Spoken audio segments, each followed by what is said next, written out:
일본 역사에 대해서 말해보겠습니다. 먼저 일본사 연표에 대해서 설명을 드리겠습니다. 구석기 시대 수십만 년 전에서 약 1만 년 전 선토기 문화. 이때 일본 열도가 생깁니다. 다음은 조몬 시대 약 1만 2천 년 전부터 기원전 3세기가 조몬 문화입니다.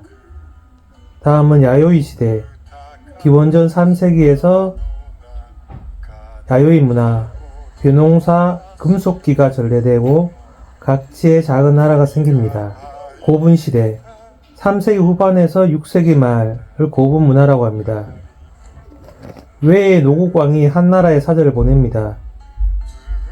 히미코가 위나라에 사절을 보냅니다. 야마토 왕권의 통일이 진행됩니다. 소가시와 모노노베시가 대립합니다. 다음은 아스카 시대 6세기 말부터 710년까지 아스카 문화. 쇼토쿠 태자가 섭정이 됩니다. 성덕 태자 오노노 이모코를 수나라에 파견합니다. 630년에 견당사 파견을 개시합니다. 다이카가 계신 진신의 난 다이호 율령. 다음은 나라시대입니다. 덴뼈 문화 도볼 헤이조코로 옮깁니다. 다음은 헤이안 시대입니다. 794년부터 1192년을 국풍 문화라 합니다. 도불 헤이안교로 옮깁니다. 후지와라노 요시후사가 섭정이 됩니다. 후지와라노 모토츠네가 간백이 됩니다. 894년에 견당사가 폐지됩니다. 1156년 호겐의 난, 1159년 헤이지의 난, 1167년 다이라노 기요모리가 태정 대신이 됩니다. 다음은 가마쿠라 시대입니다. 1192년부터 1333년 가마쿠라 문화입니다. 미나모토노 요리토모가 정의대장군이 됩니다. 1333년에 가마쿠라 막부가 멸망합니다. 다음은 겐무신정. 그 다음은 남북조 시대.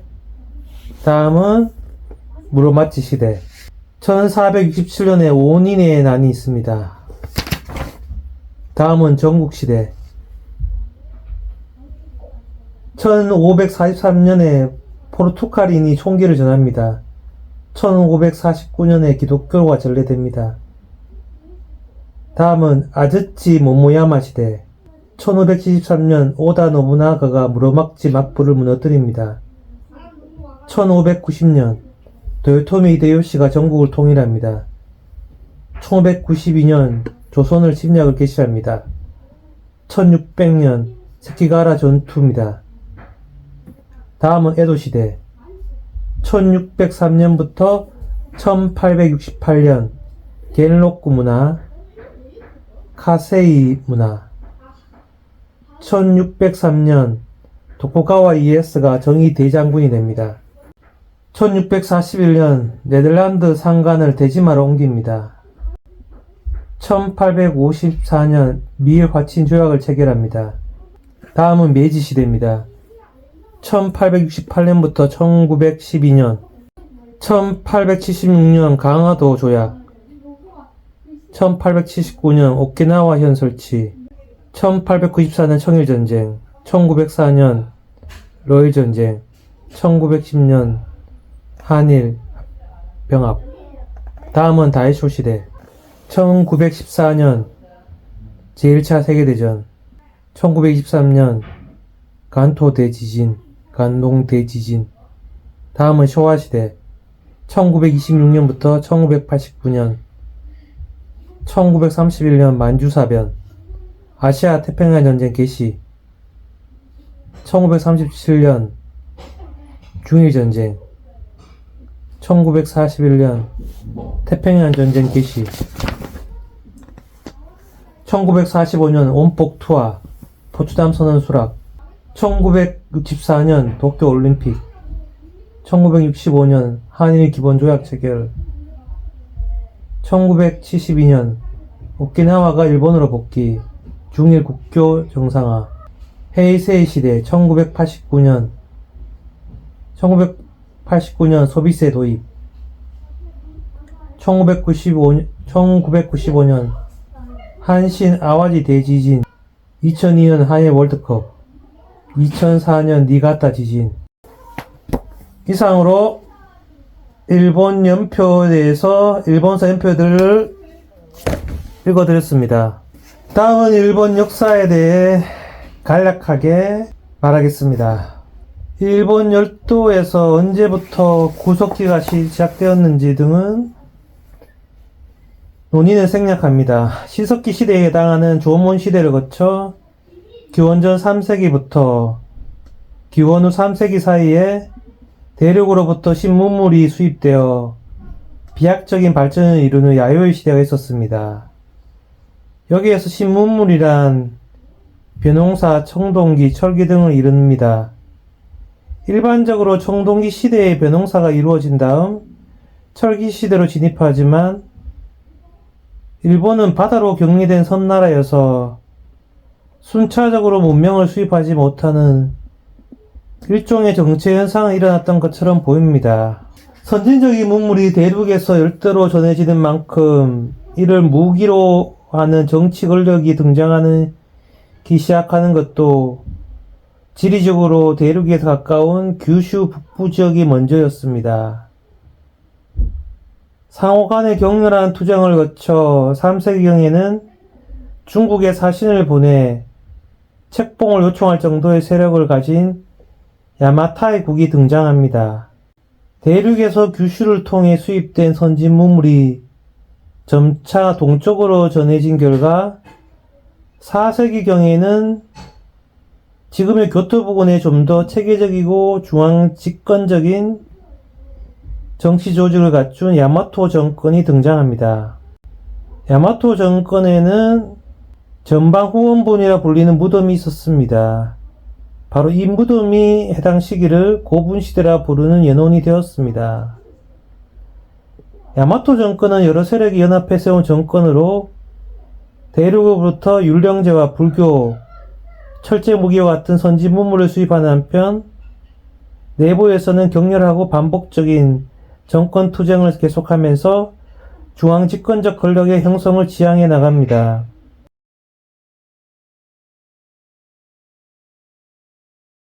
쇼토쿠 테자는 바로 이러한 정책을 추진한 대표적인 인물입니다. 야마토 정권은 한반도의 삼국과 인적, 물적, 그리고 문명적으로 교류했고 삼국의 정치 형세가 변할 때마다 직간접적으로 영향을 받았습니다. 중국에는 견수사와 견당사를 파견해 적극적으로 선진 문물을 수입하고 학습하려 했습니다. 7세기 말에서 9세기 말에는 일왕을 중심으로 하는 중앙 집권적 율령 국가로서의 체제를 갖추어 갔습니다. 7세기 말에 강력한 일왕을 지향하는 덴무 일왕의 즉위, 8세기의 국가 전통성을 입증하기 위한 두 권의 역사서, 고사기와 일본서기에 편찬합니다. 8세기 초에 헤이족고, 지금의 나라의 천도와 8세기 말의 해안쿄, 지금의 교토 천도 등을 거치면서 국가로서의 위상을 정립했습니다. 불교도 크게 융성했습니다. 하지만 일본에서는 한국이나 중국에서와 달리 일왕을 중심으로 한 중앙 권력의 위세가 오래 가지 못합니다. 한반도의 삼국이 통일되고 중국의 당왕조가 쇠퇴하면서 대륙 교류든 외국과의 전투든 일본과 외부 세계의 관계는 소원해져 갔습니다. 이러한 변화는 일본 안에 크게 두 가지 경향을 낳습니다. 첫째로 대외 긴장감이 약해지면서 일왕으로 중심으로 단결하던 분위기가 느슨해졌고 이에 따라 중앙 권력의 지배력도 점차 약해졌습니다. 그에 반비례 귀족과 사원의 세력을 강화하면서 대규모 사유지인 장원을 확대해 갔는데 이는 그만큼 중앙 권력이 거둘 세금이 줄어드는 것을 의미했습니다. 대표적인 귀족 가문인 후지와라가는 9세기에서 10세기에 거쳐 조종의 권력을 장악하면서 절대적인 외척으로 군림해 갔습니다. 정략 결혼으로 외척의 지위를 유지하면서 일왕이 아직 미성년자일 때 섭정이라는, 성년이 된 후에는 간백이라는 이름의 후견인으로서 정치를 좌우했던 것입니다. 둘째로는 대외관계가 단절된 기간 동안 일본 내에서는 독자적인 전통문화, 국풍이 형성되는 시간을 확보되었습니다. 7세기 중반부터 9세기 말까지 총 16번에 걸쳐 견당성을 파견했지만 안사의 난을 기점으로 당나라가 쇠퇴하자 대륙의 문물을 적극적으로 수입하기 위한 노력을 계속할 이유가 찾기 어려워졌습니다. 이에 앞서 663년 백제를 원조에 참조한 백총강 전투에 패하면서 한반도와는 이미 교류가 단절된 상태였습니다. 대신 외부의 영향 없이 일본 내에서도 고유한 문화를 발전시킬 시간을 오롯이 확보할 수 있었습니다. 이 시기에 한자를 응용한 일본식 문자인 가나가 여성들 사이에 유행했습니다. 무라사키 시키부가 지은 장편소설 겐지 이야기가 탄생한 것도 이 시기의 일입니다. 10세기부터 12세기는 중앙집권적 율령국가의 지배력이 더욱 약화되는 시기였습니다. 지방간이 관리해야 할 영지들이 중앙귀족이나 지방의 호족, 사원 등의 지배를 받는 자원으로 포섭되었습니다. 중앙권력과 이로부터 파견된 지방간이 제대로 역할을 하지 못하자 농민이나 호족 등이 재산을 지키기 위해 스스로 무장에 나서기 시작했습니다. 이렇게 스스로 무장한 제지무사들은 서로 연계하면서 집단으로 세력을 키워나갔습니다. 무사의 세력이 커지면서 그 가운데 배경이 좋고 능력이 뛰어난 몇몇은 지도자로서 크게 두각을 나타냈습니다. 일왕가의 피를 이어받은 미나모토 씨와 다에라 씨가 대표적이었습니다.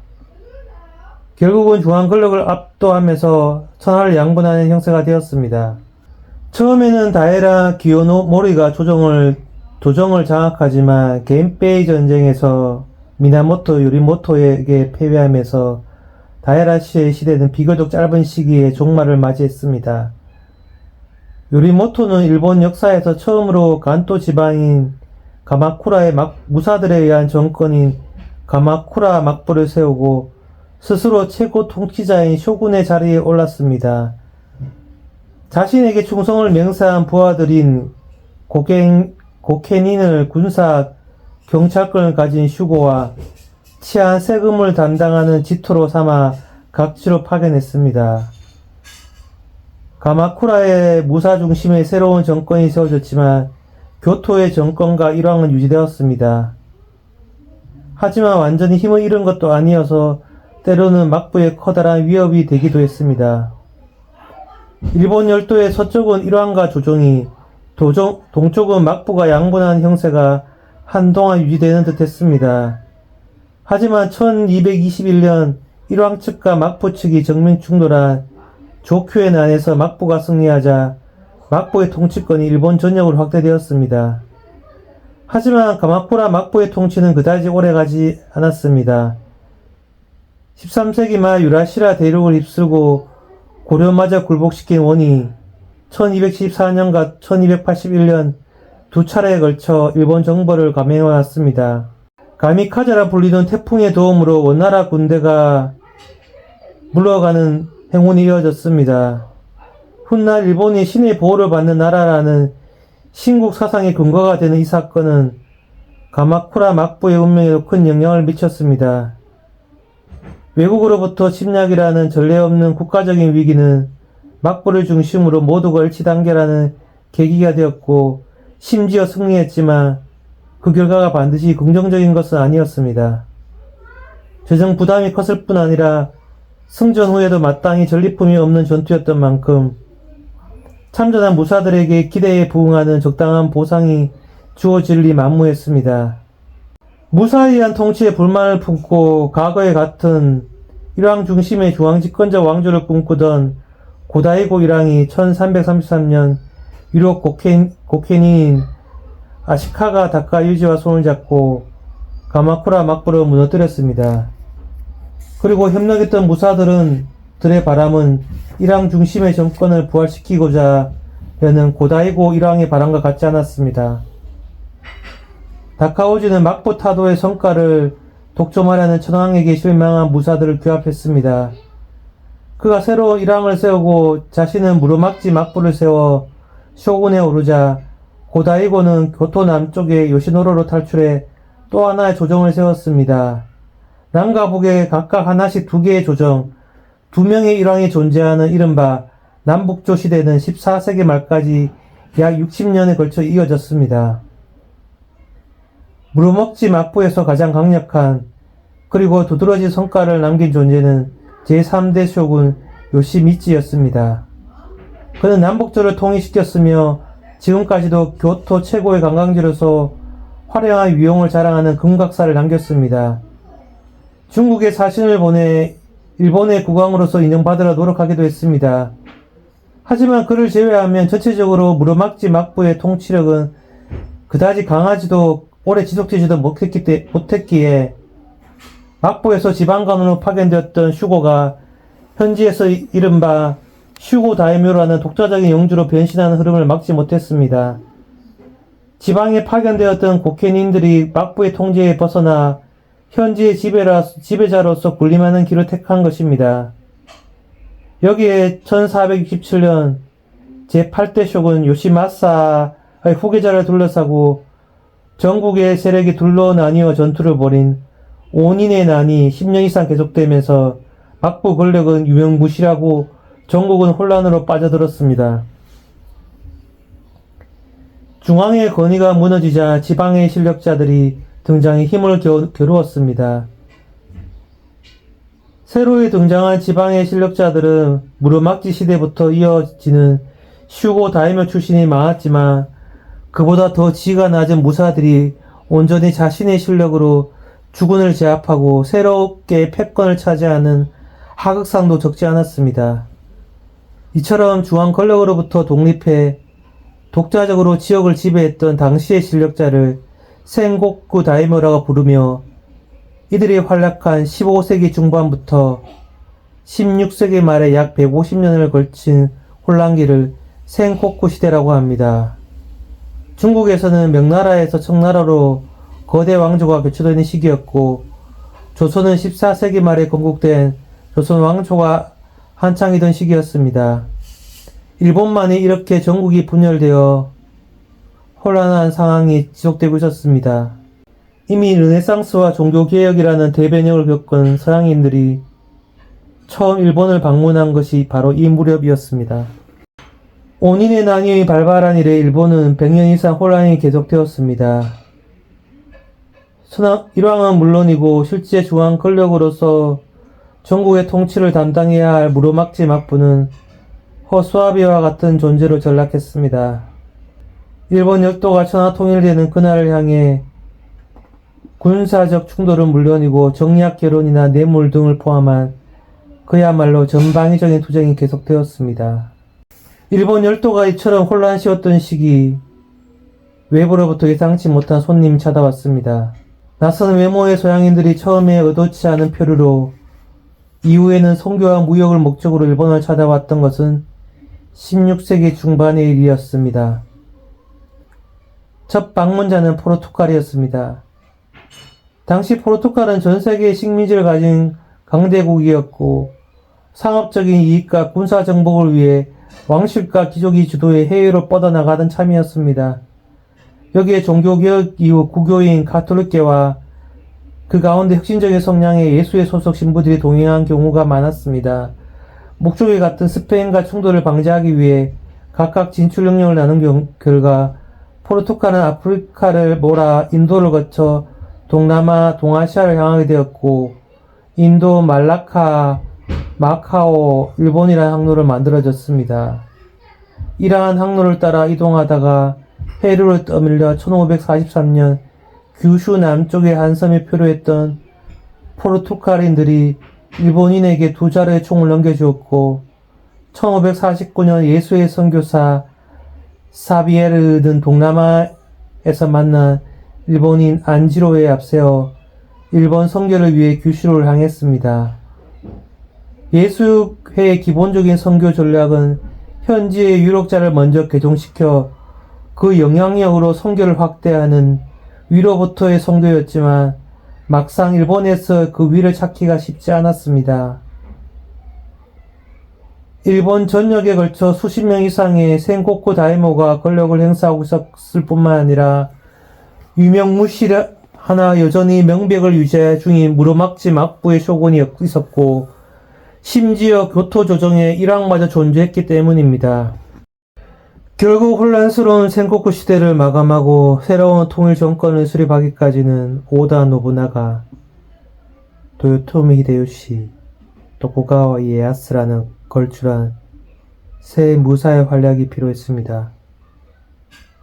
새 인물은 일본에서 가장 유명하고 실제 일본인이 가장 좋아하는 역사 속 영웅으로 서로 다른 성격과 리더십으로도 비교되면서 수없이 회자되는 존재들입니다. 새가 울지 않으면 노부나가는 목을 베고 히데요시는 어떻게든 울게 만들며 이에야스는 울 때까지 기다린다는 말이 이들의 가진 리더십의 차이를 비유한다면 노부나가가 밀을 빻고 히데요시가 떡을 만들었다면 그 떡을 먹은 것은 이에야스다는 쉽게 끝날 것 같지 않던 센고쿠 시대가 종식되고 새로의 전국적인 통일 정권이 등장하는 과정에서 이들이 각각 수행하던 역할이 무엇이었는지 함축적으로 드러냅니다. 노부나가가 통일을 위해 기존의 악습과 적폐를 파괴하고 새로운 도전을 거듭했다면 히데요시는 통일을 완성하고 새로운 지배 시스템을 도입했으며 이에야스는 이를 계승해 새로운 통일 정권의 정치 사회 시스템을 구축하고 안정화했습니다. 세 명이 보인 리더십과 역할을 살피는 것은 센고쿠 시대에서 에도 시대로 전환되는 역사 전개의 과정을 확인하는 것이기도 합니다. 오다 노부나가는 호기심이 왕성하고 타협 없는 강력한 리더십을 보였으며 전략면에서 탁월했습니다. 효율적으로 화성총 부대를 운용하고 성 아래 마을인 조카마치에 무사를 상주시키는 상비군 체제를 마련하는 등 탁월한 군사 전략을 선보였습니다. 또한 불필요한 새끼쇼를 첩회하고 조카마치의 항인들을 직결시켜 거주하게 하는 등 흩어져 있던 지역의 정보와 물자를 조카마치에 효율적으로 직결시키는 행정 능력도 발휘했습니다. 거대 불교 사원인 엔라쿠지와 이시야마 홍간지를 불태운 사건으로 상기되는 것처럼 자신의 길을 가로막는 경우에는 강력한 종교 세력과도 정면 대결을 불사했으며 한동안은 전략적으로 그 권위를 이용했던 무로막지 막부도 1573년 자신의 손으로 멸망시킵니다. 기성 권력들을 가차없이 파괴하고 소멸시킴으로써 그리고 새로운 효율적인 지배 구조를 구축함으로써 전국 통일의 기반을 마련했던 것입니다. 그러나 그러한 가격화 때문인지 그는 1582년 교토 혼노지에서 부하의 배신으로 암살되었고 화재로 인해 시신은커녕 머리카락 하나도 남지 않았습니다. 도요토미 히데요시는 우리와는 임진왜란이라는 악연이 있는 인물이지만 일본에서는 오로지 자신의 능력으로 일본 역사상 가장 파격적인 신분 상승을 이룬 인물로 평가됩니다. 농부의 아들로 태어나 노부나가의 수하에서 총애를 받던 그는 노부나가가 암살된 직후 여러 경쟁자 가운데 가장 재빨리 움직임으로 후계자 지위를 차지했고 정책에서도 노부나가를 계승하는 모습을 보였습니다. 전국 통일을 향한 전쟁을 성공적으로 수행해 나가는 가운데 상인과 직인 그리고 무사들을 조카마치에 거주하게 하고 농민의 무기를 회수하는 도수령을 내림으로써 무사와 농민을 분리하는 병농 분리 정책을 강력히 추진했습니다. 전체적으로 노부나가가 만든 지배 시스템을 개성 발전시키는 가운데 신분과 경제의 기반이 되는 석고제를 정착시켰습니다.